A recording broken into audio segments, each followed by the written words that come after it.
Hi guys, it's John here, and this is a look at the brand new Gamesir X4 Aileron. So this has just been released by Gamesir and it retails at £99 or $99, and for that you're getting a two-piece Bluetooth controller for your Android phone. You can see here it comes in a nice box, and you can see the details on the side here. So you can see here we have the Hall effect joysticks, we've got RGB rings around them, we have swappable buttons here, so we've got D-pads, buttons and analog sticks, along with Hall effect analog triggers, rubber grips, mappable buttons on the back. You can see on the side here it supports phones up to 95mm in height with a minimum of 68mm. This has been designed for Xbox Game Pass, but it obviously will work with other cloud services as well. So let's open up and see what we get inside. We'll go through testing the controller, see how it is and see how it feels, and then we'll play some games and see whether this might be a controller you want to pick up. I have put an affiliate link down below if you want to support the channel, but let's get on with the video. So this is what we get inside the box. We get a little container here with the manual and stickers here, which I've already taken out. We also get a month's free trial of Game Pass. That does work on existing accounts if yours is expired, so that's good to know. And here we get a nice little carry case here with a bit of branding on the front there, which when you open up inside, we can see what goodies we get. Right, so inside the case we can see here we get the controller itself, we get some interchangeable analog sticks here and a different style of D-pad. So here we have our sort of Nintendo Switch style analog sticks and our more Xbox style analog sticks here, and a radial D-pad here to swap out for the more traditional style one. Also underneath we get some sticky rubber pads, which we'll go through shortly as to what you might want to use those for, but let's take a look at the controller itself and see exactly how it fares. Okay, so as you can see the controller, it comes like this. It's magnetically connected, so you just pull it apart and here are your two separate parts of the controller. You can see it's magnetic here, but obviously whilst you're using the controller itself, it's going to be separated like this.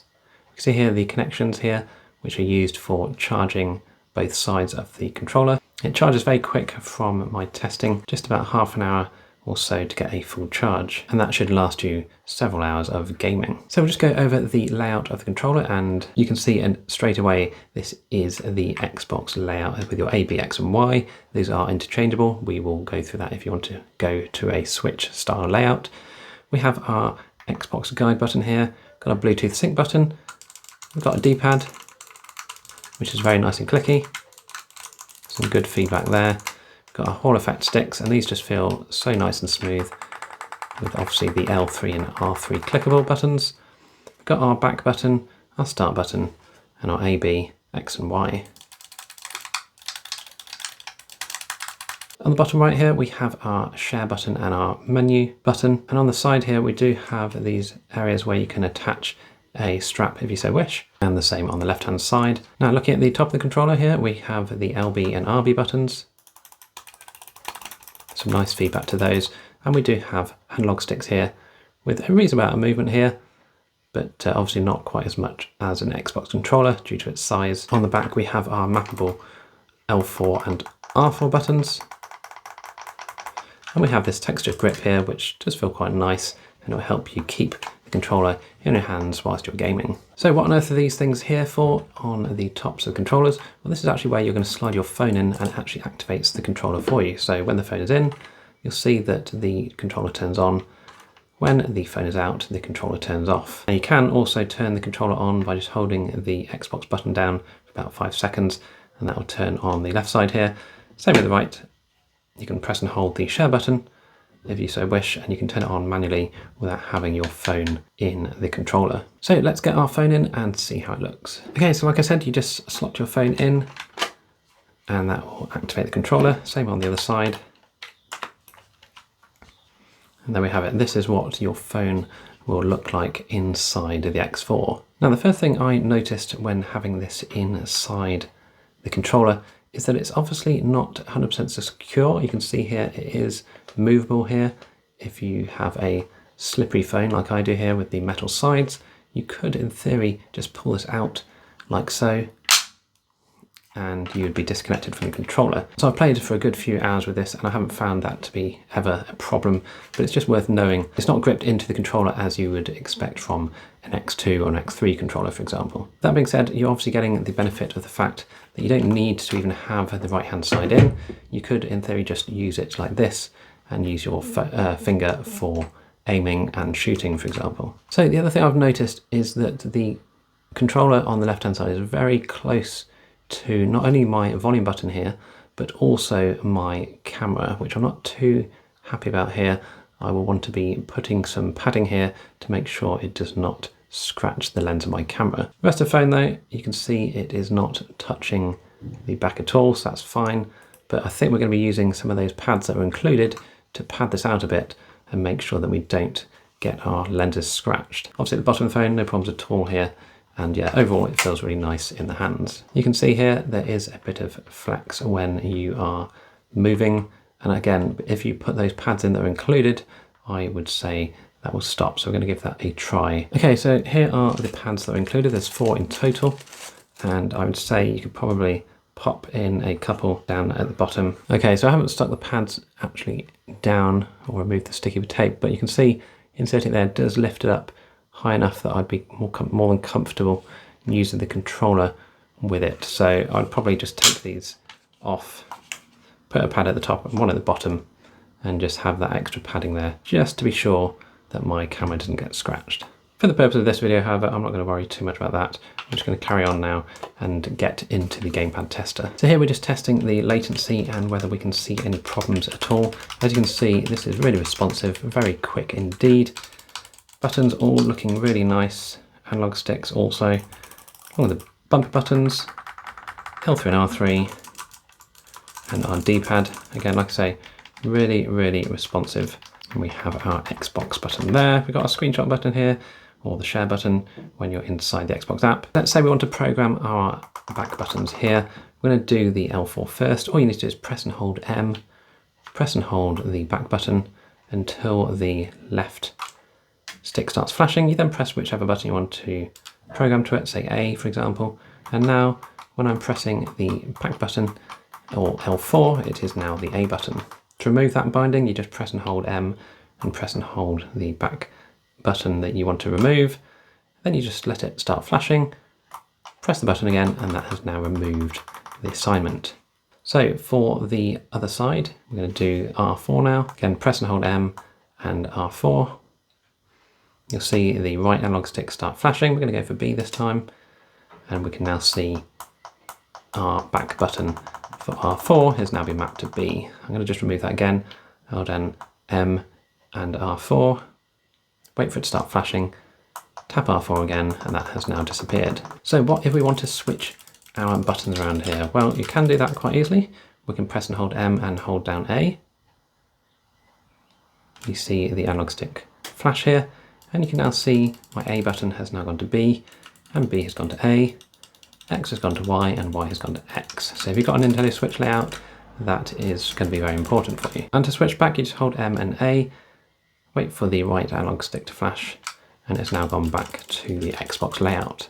Okay, we're just going to go through the dead zone test here, and I'm just going to try and fill these in as much as I can. As you can see, so smooth and steady for the control of these sticks, so this won't take me very long at all. As you can see, all filled in beautifully here, no problems whatsoever. Now we'll test out our analog triggers. Okay, and not quite a full range there, but more than enough adjustment there to have some good control over your throttle. Okay, so let's go over the interchangeable analog sticks and buttons here. So like I said, these analog sticks can just be removed and swapped out for different ones if you so wish. Just simply pop the new stick that you want in. And here you can see we've gone for one of the Nintendo Switch ones. And on this one, let's go for the Xbox. You'd have to press pretty hard to get it in there, but once it is nice and secure, as you can see. So I'm going to swap my other one out for the Xbox one as well. Okay, so if you're not a fan of this D-pad, then no problem. Just pop it out and swap it over with the radial one here. And you can also swap out the face buttons here. So if you've got a good enough nail, you can pop these out.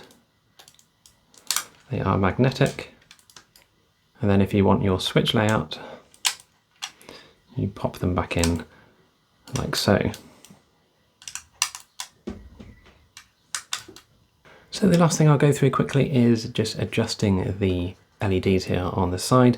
If you press and hold the M and go up and down on the left, you can adjust the brightness. And if you go left and right, you can adjust the style to one of several different ones to suit your preference. You have here completely off. Okay, so let's play some games and see how this fares. I won't bother talking through the gameplay. unless it's necessary. We'll just go through Game Pass here, which is obviously what this is built for. I'll play a few games and see how it fares.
So what if you come across a game that does not support the controller? This is the Android version of COD Mobile. As you can see, natively it's not supported. So what we can do is go into the Gamesir app and we can actually map the controls on the screen. So find the game you want and then start it from the app. You're then going to ask to enable the advanced mapping features here. So we just need to turn on USB debugging. So press the button here and in developer options here, just make sure you've got USB debugging turned on. If you don't have developer options enabled, go into your settings and down to About Phone, Software Information, and then click the build number 7 times. Once you do that, you'll get the ability to enable USB debugging and you can continue with the mapping software. So we're going to turn on USB debugging here and allow wireless activation. Click Allow to allow notifications. We now need to enable wireless debugging. So just find that in the developer options here. You can see it here just near the top of the developer options here, so enable that and then click Always Allow. Inside the wireless debugging, we're going to click Pair Device with Pairing Code. Right, so let's pair with a code. So click on the notification, enter the pairing code 074643. And we can see it's now showing as a paired device. So let's click back. I'm going to go back here.